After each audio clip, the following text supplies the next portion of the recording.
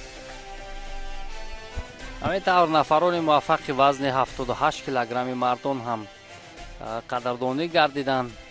خب همین طور قایم شکرانوف از تاجیکستان با همراهی رحیم احمدزاده از جمهوری اسلامی ایران مدال های برنجی را صاحب شدند. احرار زیاداللایف از کشور ازبکستان به گردن مدال نقره را آویخت و علی تورسونوف از فدراسیای روسیه عنوان قهرمانی جهان را به دست آورد.